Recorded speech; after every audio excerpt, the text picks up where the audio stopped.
in your life just happened. Your life is not over. You're not too old. It's not too late. God knows about your limitations.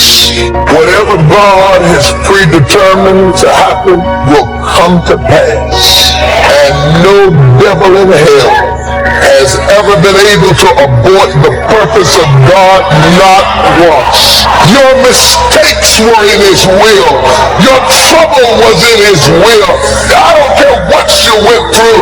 David said, if I make my bed in hell, God is still there. He was with you in the middle of your trouble. He was with you in the middle of your pain.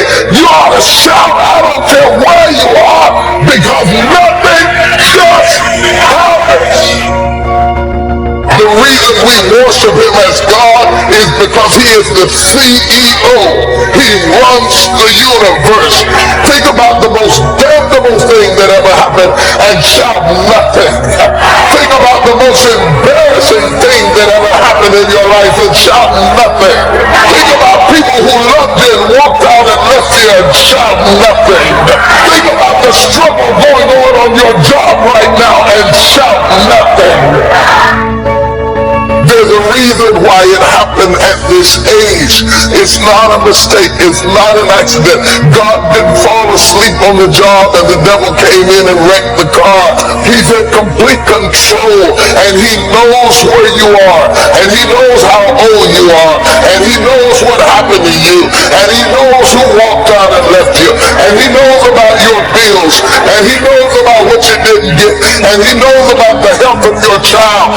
Understand that and tell yourself nothing just happens. And hear me when I tell you this. When people can walk away from you, let them walk.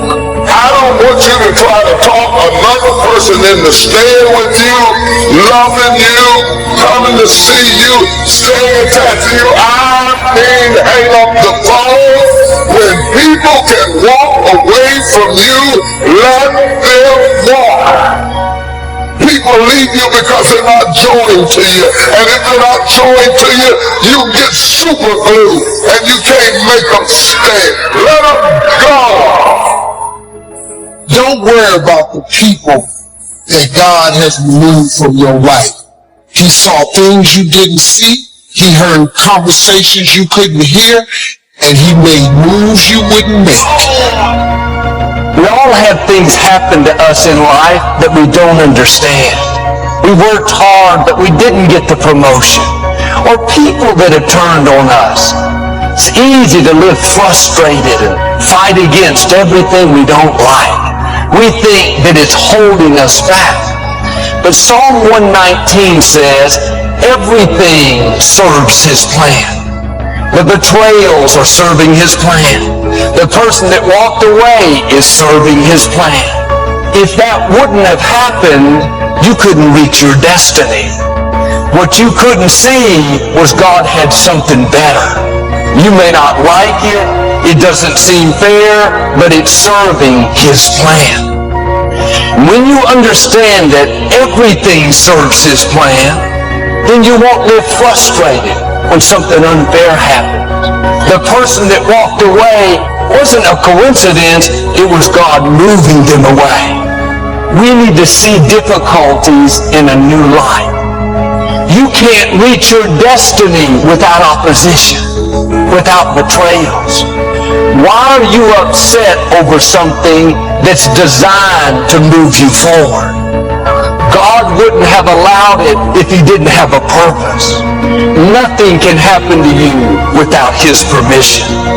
How do you know that closed door, that bad break, that disappointment is not setting you up for something that you've never seen? That coworker that always gets on your nerves.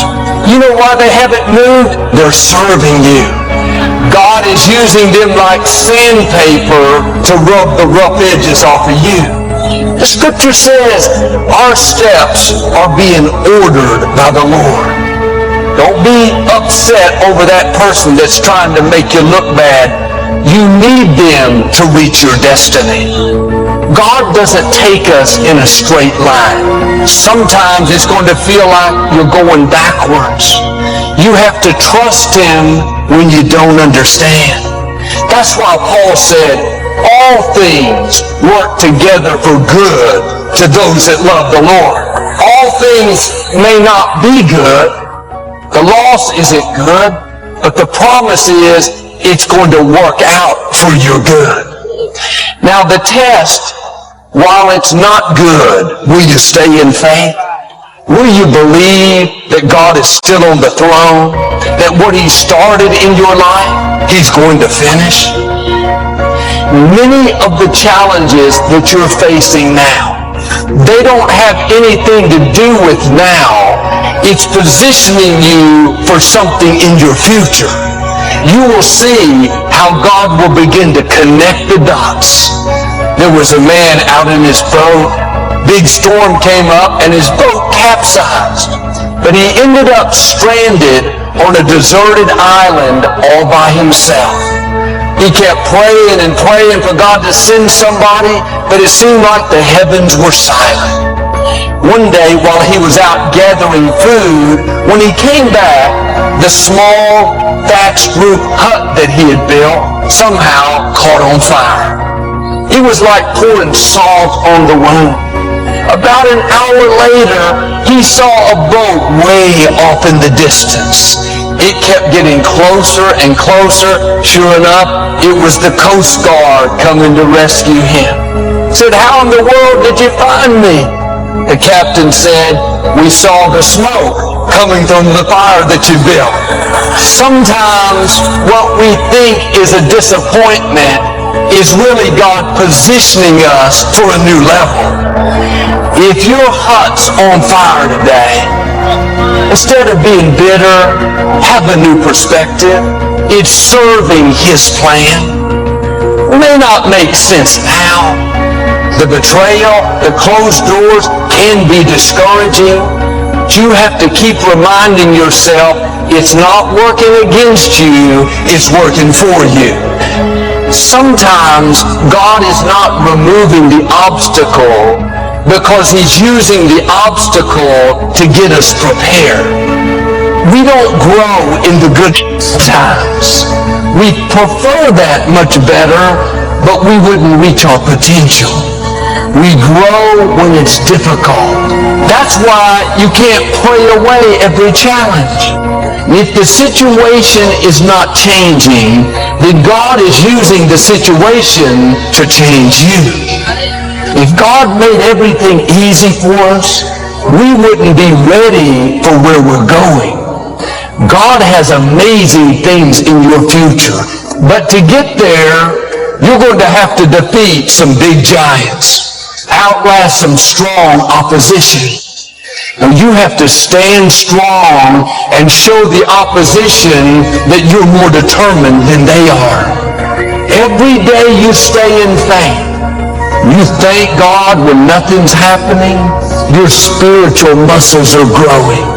You're getting stronger, more determined, developing a greater trust in God. Keep the right attitude. Keep doing the right thing when the wrong thing is happening. Don't be discouraged because nothing's happening on the outside. Something's happening on the inside. You're getting stronger. God didn't lessen what came against you. He simply added to your strength. Now you can handle what you couldn't handle in the past. You may have been dealing with situations for a long time that are not improving. I believe right now, grace is coming on you in a new way. God is breathing strength into you, fresh passion, a second wind so you can outlast what's trying to stop you. Don't go around, why did the door close? Why did these people betray me? Or turn it around. Father, thank you that your grace is sufficient. I may not understand it, but I know it's serving your plan. And I believe when it's all said and done, I'm not only going to come out, I'm going to come out better. God is saying to you today, everything that's come against you is going to turn out for your good. Perhaps your hut is on fire today. What you can't see is the Most High God is on the way. Something that looked permanent is about to suddenly turn around. I'm asking you to trust Him when you don't understand. Stay in peace. Everything serves His plan. I say that because sometimes you're whining about things that really don't matter. And if you were smart, you would learn how to count your blessings and to thank God for what He's done in your life. If you don't know exactly what you want, or you let yourself get beyond that into something general, you're not going to achieve it. Clarity is power. You got to know the specific result you're after. What do you want? Why are you doing it? Because you know what? You may get a big goal and say, I want to make $1 billion. I want to bring peace to the earth. Why? Because as soon as you come to the goal, all the obstacles show up. There are moments in our lives that we feel completely alone. We feel as though no one knows what we're going through. It is because of the uniqueness of the challenges that confront you are so unique to you that you feel like I'm up against it all by myself. So you gotta get yourself past that. And how to get past that is have enough reasons. Reasons come first, answers come second. That's intelligence. You gotta know why you want it, have enough drive to make it happen, enough juice to make it happen. If you don't have enough reasons, you will not make it happen. What is going to get you to actually follow through? Because the first plan's not going to work, and the second plan's going to work, so you're going to have enough plans. If the first two don't work, you still got something else. Otherwise, you're going to be having excuses why it didn't work. In what you've done with your life thus far, is it giving you what you want? Is it giving you what you want? When you look toward the future, when you look at all that's going on out here, is there some place within yourself you say, hey, I know I need to be out there in that arena. I know I can do more than what I've been doing. Is that something that you begin to look at within yourself? See, I say if you look at your life, and if you're not getting what you want, you owe it to yourself to do something differently. You own a job. 85% of Americans go to jobs because they're unhappy. If you're doing something 8 hours a day that you don't like, it's not giving you what you want, it's not giving you a strong feeling of satisfaction and fulfillment.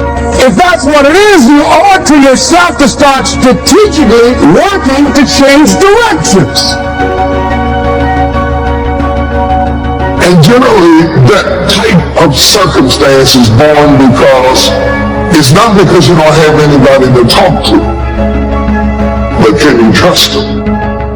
Eventually, even the most disciplined amongst us, the corners of your mouth will droop down, your smile will turn into a frown. Eventually, even if you have to wait till everybody's gone to sleep, a tear will run across the bridge of your nose because you're dealing with stuff that is so deep and so complicated that you feel like you're in it by yourself. But you are not alone in the battle. You're not alone in the struggle, that God has a strategy, and when it's all over, you're going to see that even though you couldn't see, He was there all the time. Most people will resist change. Most people will fight change as if change would be worse than what they're experiencing. Most people will not challenge the unknown. They won't just step out there. See, there's certain things that's got to be in place. They got to see it all together. And life isn't like that. That's not how you grow. As you begin to look toward the future, begin to know that whatever it takes for you to create that, you got that. You've got genius in you. You've got goodness in you. If you decide to take the initiative to change the current quality of your life, I say to you that you will find that the universe is on your side. What do you do when you tried and failed and you want to quit and you want to give up? Because trying again means hurting again, means risking again, means believing again, means hoping again. Sometimes you can be blessed and be unhappy because even even though things are going right, they're not going according to what you had believed and expected, and you know that something is missing out of your life. What do you do when something is missing out of your life and the things that replaced it do not compensate for what you lost?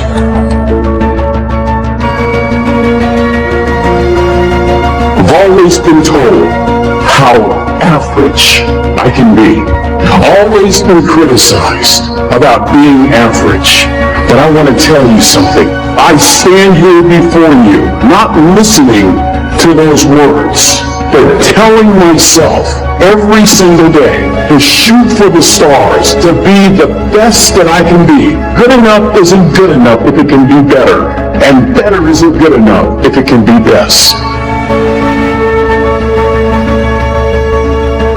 Turn your wounds into wisdom. You will be wounded many times in your life. You'll make mistakes. Some people will call them failures. But I have learned that failure is really God's way of saying, excuse me, you're moving in the wrong direction. Other than death, all failure is psychological. Other than death, all failure is psychological. Think about that. If you aren't dead, then it's just psychological. It does not mean that you won't lose some battles, because you will. We all will.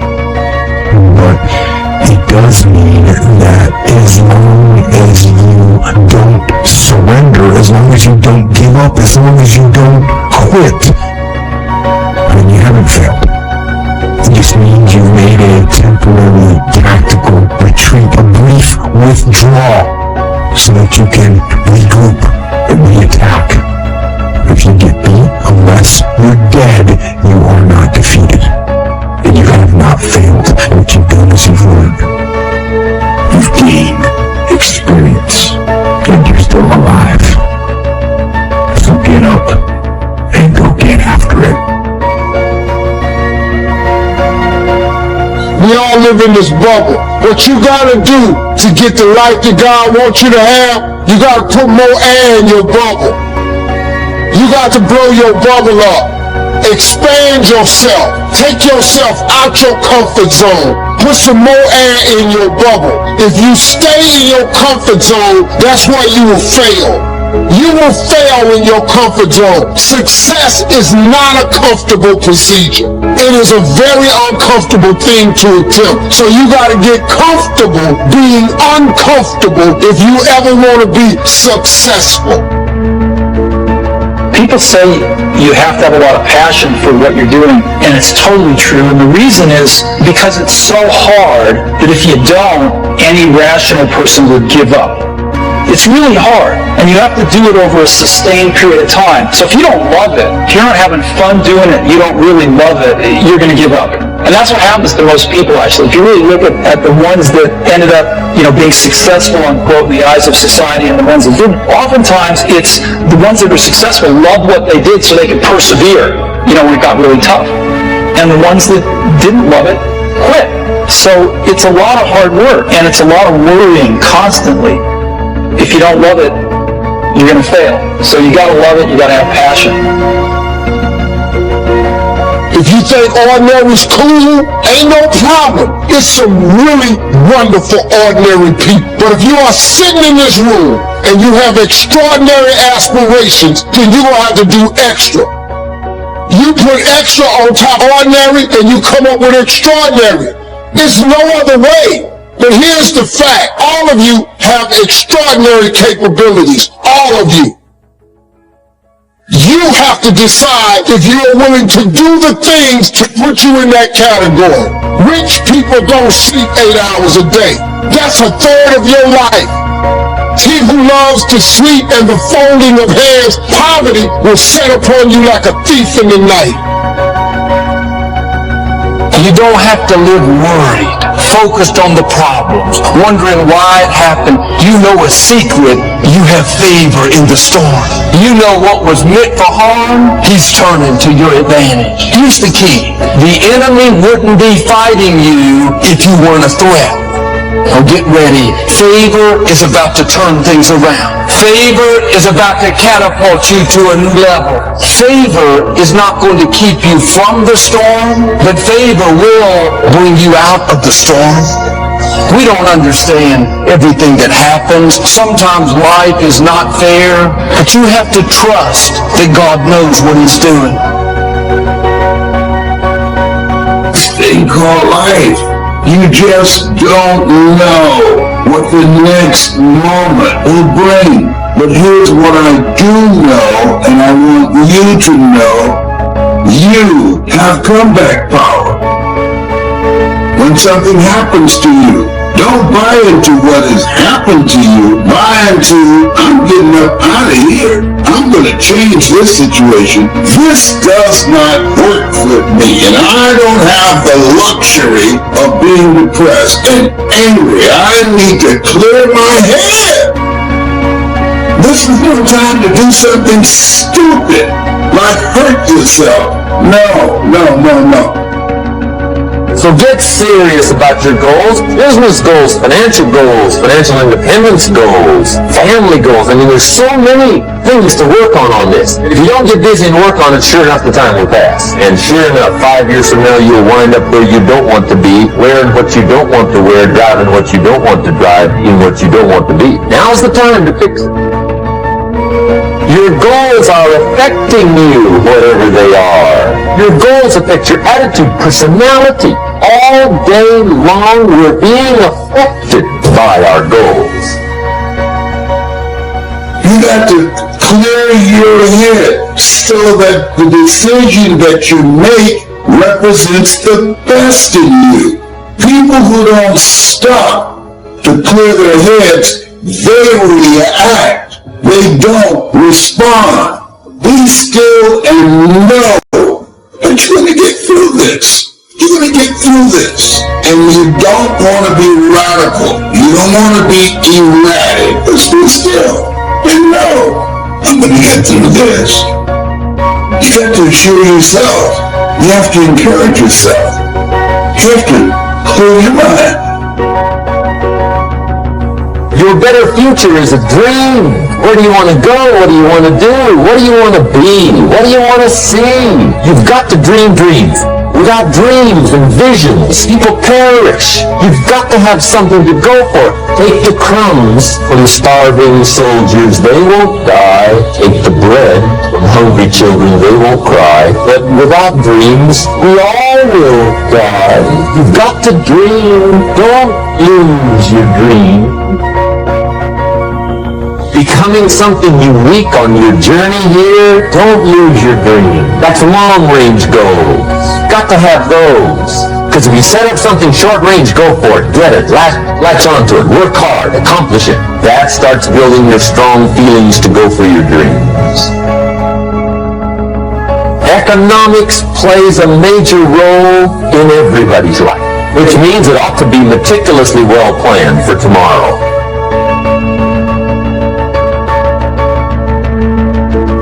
The area of life that matters clearly to all of us is time. And most people have very little mastery of this. I don't mean checking things off your list. I mean squeezing out of your life what matters to you most.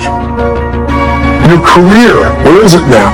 And where are you financially compared to where you want to be? And especially with some of the changes that have happened in the economies around the world. And then finally, where are you in your level of sense of meaning, of contribution? And your sense of celebration in life. These are the areas that really matter most. Sit down and define what this looks like for you today. And invariably what we find out is almost everybody has some gaps. Gaps between where you are and where you want to be. And even if you've done incredibly well, I mean, I deal with some of the most successful people in the world, they're usually still happy in their life because they're hungry. They haven't lost that drive that says, look, what makes me feel alive is to know I'm growing. You know, if my life's going to get better, I got to get better. I can't just just hope it. And if my life is going to be rich emotionally, it's got to be expanding. And they know that. If you work your tail off at work to take care of your family and be the best at what you can do, your career's going really well. Isn't that the nature of human beings? To me, successful is getting to the point where you are absolutely comfortable with yourself. It does not matter how many things you have acquired. The ability to learn to say no and not to feel guilty about it, to me, is about the greatest success I have achieved. The fact that I have, in the public side, done whatever, it's all a part of a process for growing for me. But to me, to have the kind of internal strength and internal courage it takes to say, no, I will not let you treat me this way, is what success is all about. I will not be treated this way. I demand only the best for myself. We tend to focus on things we feel confident in, we know what to do in, and the other stuff we kind of hope it all comes together and try not to think about it too much, but it all affects us. You got to start with what it is you really, truly want now. You got to start with that end in mind. And then once you understand there is a gap between where you are and where you want to be, here's all we do. We believe that the most powerful way to change anything is total immersion. And no matter what happens to you, it ain't over. As long as God wakes you up, that means he ain't through with you yet. And if he wakes you up, you got a shot to correct it and get it right. And he kept waking me up. So I figured, okay, God wakes you up. That also means that he has something for you that you've yet to receive. You can take my car, I can get another one. You can take my house, I can get another house. But when you take my time, you have taken something from me that is totally irreplaceable. If you were 40 or 50 or 60 or 70, doesn't matter. You're in the game now, and that's what counts. And all those quote-unquote wasted years, they weren't wasted because you learned. Learn about what it's like to be weak, and the knowledge that you learned about those things is fuel to make sure that it never happens again. Because you know what is out there. And you know how bad it can get. I say you embrace what you learned from the weekdays. Let them make you even stronger. And you use your own personal transformation that you've made in life. Use that to help other people transform and get on the path as well. If you know what it is to have the kind of pain that feels as if you cannot be comforted, if you know what it is to be at the end of your rope and feel like your life is over and you've got questions that cannot be answered and you're confused and you're uncertain, you need to learn this verse. They that sow in tears shall reap in joy. I will never forget there's been many opportunities in my life that I have grappled with grief and pain so unbearable and so overwhelming that I thought that I would never smile again. I've seen days that were so dark for me that I thought there could not possibly be a silver lining in the clouds that hung over my head. I've seen days and weeks and months that drugged me so low that I gave up all hope of getting up again. But in the midst of all of that despair and that trouble and that trauma and that pain, there was in the basement of my soul this one word, win. When should you start the day? As soon as you have it finished. Plan the day the best you can, leaving plenty of room for improvising and surprises and all the stuff that happens during the course of the day. But if you've planned a good, productive day, now you start that day, you can't believe how much more valuable your time will be. Next, don't start the month until you have it finished. The places to go and the people to see. The productivity and the sales and the customers and the development and all the rest of what you want to accomplish during the course of 30 days. And then here's the big one.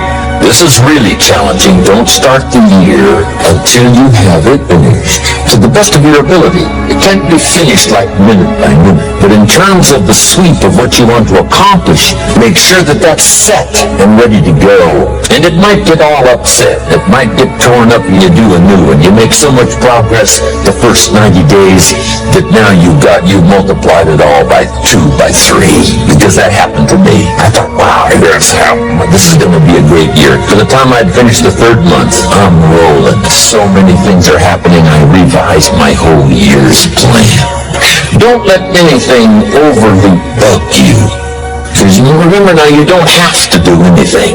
So I got to get a handle on my time. The answer is no, you don't. If you want to let it all go, you can let it all go. Somebody says you ought. Jot this down. Ignore all the you oughts or you should. Take charge of your life. Take charge of your time. Take charge of your resources, which we're going to talk about next. Take charge of your health. You're the one that's responsible for it. It's not a requirement of society that you not have a heart attack and take care of your family, but you must make it a requirement of yourself. You will be okay. There's nothing has been wasted. Like I say, successful people don't make the right decisions, they make their decisions right. And you have an opportunity right now to make things right inside and out. When you say you're depressed, you gotta understand that depression is the opposite of expression. So what you're literally doing is stuffing down and depressing something that wants to come up and rise out. I wouldn't be surprised if you have like jaw, ear, or neck pain having to do with expressing yourself, speaking your truth. So yeah, you're depressing yourself. Stop it. Speak up. Speak your truth. Now, right, once you get that off your chest, now it's time to turn the flashlight in and discover what your truth is. We are living in a generation of the dumbing down of ideas. Because we have traded effectiveness for busyness. We are so busy and we think because we're busy, we're effective. But I want you to challenge your schedule and ask yourself, are you really being effective? Or is your life cluttered with all kinds of stuff that demands you and drains you and stops you from being your highest and best self? And are you substituting busyness and all the chaos that goes along with busyness from being effective? It's easy to get faked out by being busy. The guy comes home at night all exhausted, falls in the chair and says, oh, I've been going. Here's the big question. Doing what? It's not the going. Some people are going, and they're doing figure eights. So don't mistake movement for achievement. There's a lot of things you could take from me and I could make it. You could take my suit, I got another one. You could take my car, I could get another one. You could take my house, I could get another house. But when you take my time, you have taken something from me that is totally irreplaceable. We do everything except the most important thing is to value our time. It takes time to be creative. You were meant to be creative. You have creativity. If you had time, you would be creative. Better have a valued goal, because otherwise you can't get any positive motivation working out. And so the more valuable the goal, in principle, the more the micro processes associated with that goal start to take on a positive charge. Well, you get up in the morning and you're excited about the day, you're ready to go. What you do is you specify your long-term ideal. You do that in some sense as a unique individual. You want to specify goals that make you say, if that could happen as a consequence of my efforts, it would clearly be worthwhile. The question always is, why do something? Because doing nothing is easy. You just sit there and you don't do anything. That's real easy. And then the next question might be, well, where should you look for worthwhile things? And one would be, well, you could consult your own temperament. So you do a structural analysis of the subcomponents of human existence. And you need a family. You need friends. Like, you don't need to have all these things, but you better have most of them. Family, friends, career, educational goals, attention to your mental and physical health, etc. That's what life is about. And if you don't have any of those things, well, then all you've got left is misery and suffering. So that's a bad deal for you. Don't mistake courtesy for consent. If somebody's pleasant and they nod, you say, oh, they're going to buy. No, they're courteous. You can't mistake courtesy for consent. Now, here's a big one, concentration. I had to learn this. All those years ago, I'm in the shower trying to compose a letter. Found it turns out to be a strange letter. So here's what I learned to do. Save the work till you get to the office. Save the work till you get to the work. Don't try to get to the office on the way to work. On the way to work, enjoy the way. In the shower, enjoy the shower. Then go to work when you get to work. Concentration. Learn to say no. I'm telling you, in such a social society we have now, it's so easy to try to be a nice person, saying yes, yes, yes to everything. Find yourself overloaded. Now you got to call and make the, well, gosh, all the time it takes to back out of something that you said yes to too quickly. Here's what might be better. I don't think so, but if that changes, I'll call you. Little things you can use not to overcommit yourself. But once you set up that goal structure, let's say, and that's really who it is that you're trying to be, you aim at that. And then you use everything you learn as a means of building that person that you want to be. And I really mean want to be. I don't mean should be, even those things are going to overlap. That's fine, except you fail all the time then. You just won't know it until you fail so badly that you're done. And that can easily happen by the time you're 40. I would recommend that you don't let that happen. Okay, so once you get your goal structure set up, you think, okay, if I could have this life, looks like that might be worth living. Anxiety-provoking and threatening, and there's going to be some suffering and loss involved with all of that. The goal is to have a vision for your life such that, all things considered, that justifies your effort. Then you turn down to the micro routines. It's like, okay, well, this is what I'm aiming for. How does that instantiate itself day to day, week to week, month to month? And that's where something like a schedule can be unbelievably useful. It's like, make a damn schedule and stick to it. It's not a bloody prison. Set the damn schedule up so that you have the day you want. That's the trick. It's like, okay, I've got tomorrow. If I was going to set it up so it was the best possible day I could have, what would it look like? Hey there, beautiful souls, welcome back to our channel where we explore the wonders of faith and spirituality. Today I want to talk to you about the powerful concept that everything serves God's plan. Life can be full of unexpected twists and turns, and it's easy to feel lost or discouraged when things don't go as planned. But remember, every challenge, every setback and every strength is a part of a divine plan designed especially for you. When you embrace the idea that everything serves God's plan, we can find peace and purpose in even the most difficult moments. It allows us to trust in the greater wisdom and love of the universe, knowing that every experience is an opportunity for growth and learning. So my friends, when we are feeling overwhelmed or uncertain, remember that everything serves God's plan. Trust in the journey and have faith that you are externally where you are meant to be. Embrace each moment with gratitude and opinions, and watch as the beauty of God's plan unfolds before your eyes. Thank you for joining me today. Remember to like, share and subscribe for more uplifting content. And as always, keep shining your light.